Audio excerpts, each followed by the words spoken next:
Well, Joan Hodges-Wu is Executive Director of the Asylum Seeker Assistance Project. She joins me live now from Washington. Thank you very much for speaking to us.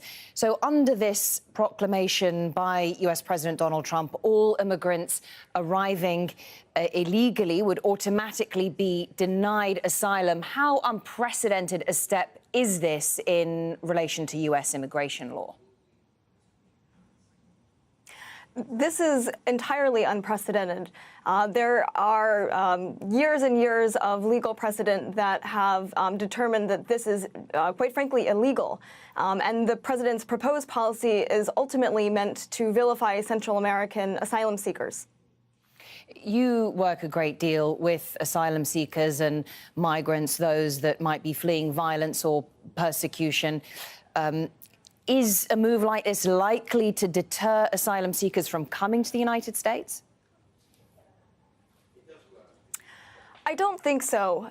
Even beginning with President Trump's inauguration, there has been an increase in the fears that asylum seekers express, fears that their asylum cases will not be taken seriously because of the anti-immigrant sentiment that President Trump engenders.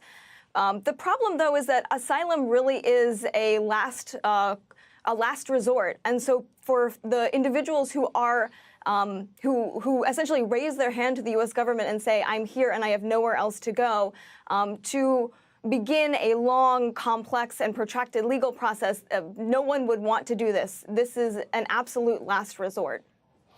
And administration officials are saying that the aim of this proclamation is to essentially crack down on those trying to enter the country illegally.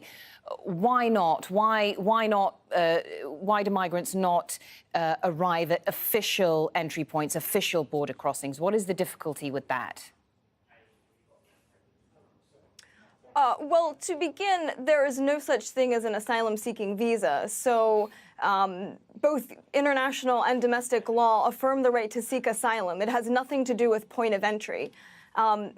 We have to remember that not every asylum seeker can afford an airplane ticket. There are a number of circumstances that come into play, and so to seek asylum through a legal or through a point of entry is an unfair criteria in order to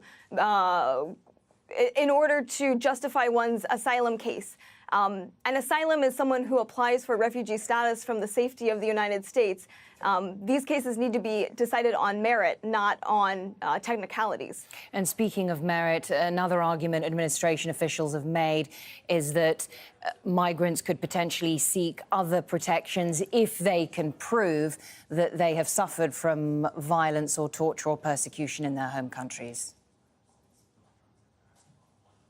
It is possible, and this is also why the United States has its reputation as a leader of human rights. But again, the processes are very long, complex, and there is no guarantee at the end.